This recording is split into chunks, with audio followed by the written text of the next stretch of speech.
Last chapter, guys, chapter 26, an exhortation to free Italy from the barbarians. Last chapter, an exhortation to free Italy from the barbarians. I have given much thought to all the matters I have discussed until now, and have asked myself whether the time is ripe for Italy to greet a new prince.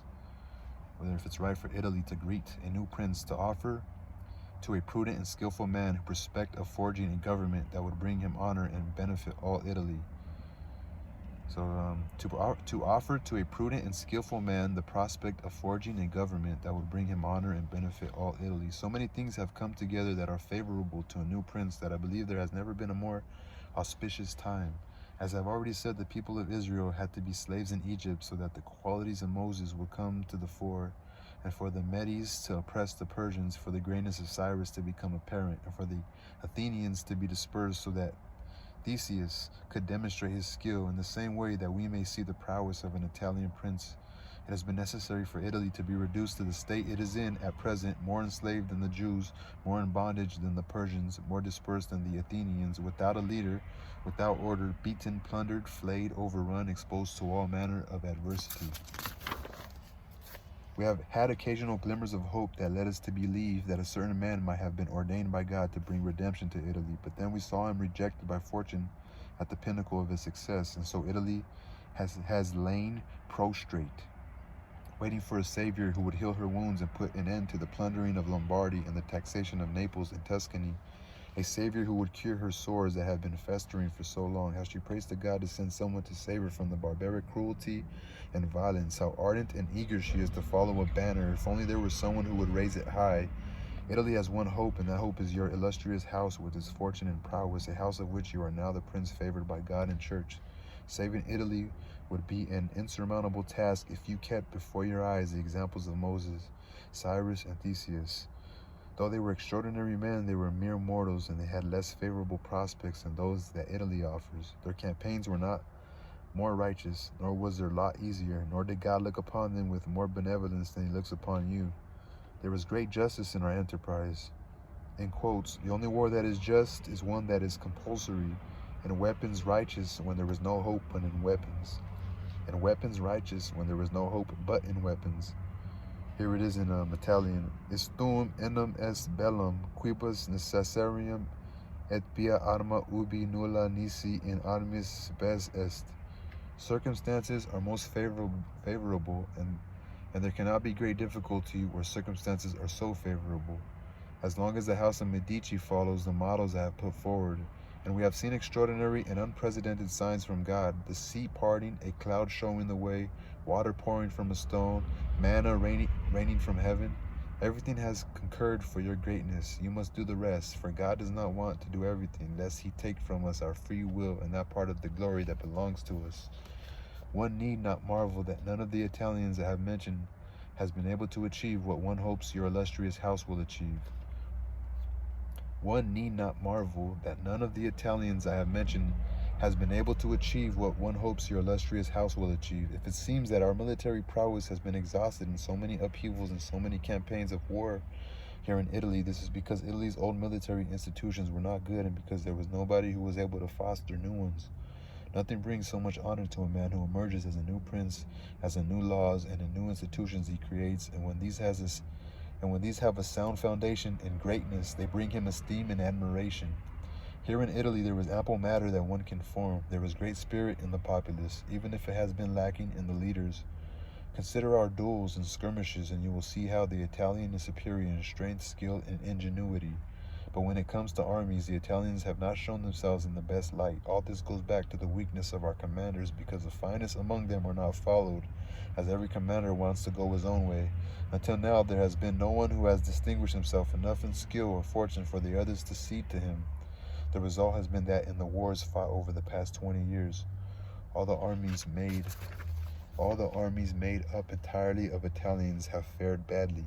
The battles at Taro, Alexandria, Capua, Genoa, Vela, Bologna, and Mestre all bear witness to this.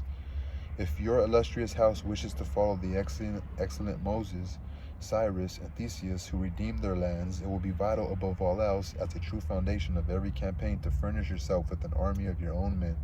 You will not find soldiers who are better, more faithful, or more true. Every man among them will be good, and altogether they will become even better once they are commanded by their own prince and are honored and treated well by him. It is necessary, therefore, to create such an army so one can defend himself with Italian prowess from a foreign enemy. Even though the Swiss and the Spanish infantries are considered formidable, they both have shortcomings. The Swiss and the Spanish, they both have shortcomings, which is why an army that is structured differently can not only match them on the field, but be confident of defeating them. This is because the Spanish cannot stand up to a cavalry and the Swiss to an infantry that is as fierce in battle as they are. Experience has shown and will show again that the Spaniards cannot stand up to the French cavalry, and the Swiss cannot stand up to the Spanish infantry.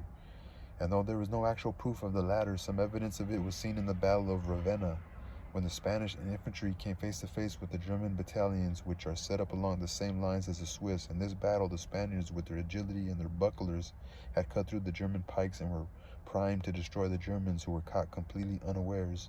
Had the cavalry not come to the rescue, the Germans would all have been killed. Hence, if one knows the weakness in the Spanish and Swiss infantries, one should create a new infantry that can resist the cavalry and not be intimidated by other infantries. This will be made possible by the type of arms furnished to the new infantry and a change in its disposition. It is these things which, newly organized, will bring prestige and greatness to a new prince. This opportunity must be grasped. Italy, after so many years, must welcome its liberator. The love with which these lands that have suffered a flood of foreign armies will receive him will be boundless. So the love with which these lands that have suffered a flood of foreign armies will receive him will be boundless, as will their thirst for vengeance, their iron loyalty, as will their thirst for vengeance, their iron loyalty, their devotion and tears. All doors will be flung open. What populace will not embrace such a leader? What envy would oppose him? What Italian withhold respect? What Italian withhold respect? For all here aboard the barbarian dominion, your illustrious house must seize this matter with the kind of spirit and hope in which righteous tasks are seized, so that Italy shall be ennobled beneath its banners, and under its auspices the words of Petrarch will come true. Prowess shall take up arms against brutality, and the battle will be swift, for ancient Roman bravery is not yet dead in Italian hearts. Rome is in Italy, huh? Ancient Roman bravery is not yet dead in Italian hearts. Petrarch, Petrarch.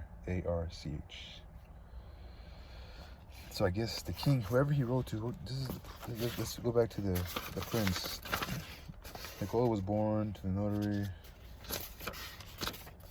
Yeah, because he does like an open introduction. Prince scandal was from. This is the beginning part, right? Niccolo Machiavelli to his magnificent Lorenzo de Medici. Also, that's the prince. That's the prince. That's the house he's writing to. Yeah, so I guess he's writing to Medici, a guy named Medici. I guess he's the leader of the house of Italy. And I guess, I don't know, Italy's like, he's writing to the house, the only power left in Italy that still remains power of that country. Like, we are Italy, you know. I guess like there's a bunch of other factions that are taking over the Italian land, but this Italian human wrote to the house that's left, the last hope of the Italian rule in Italy, you know, or what was their land. So I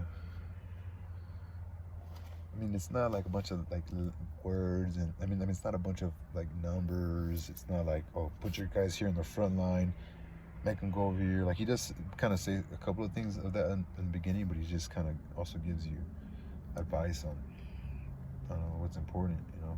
Make the nobles like you, the army like you, but your people also like you. But also, you know, there's a balance here too, also about how he was talking about, you know, fortune outweighing, you know, fortune being like the key factor in gaining power. Just kind of give you a balance in that chapter as well. So interesting book, man. Interesting book. I get it more now that I read it a second time and read it out loud. Interesting.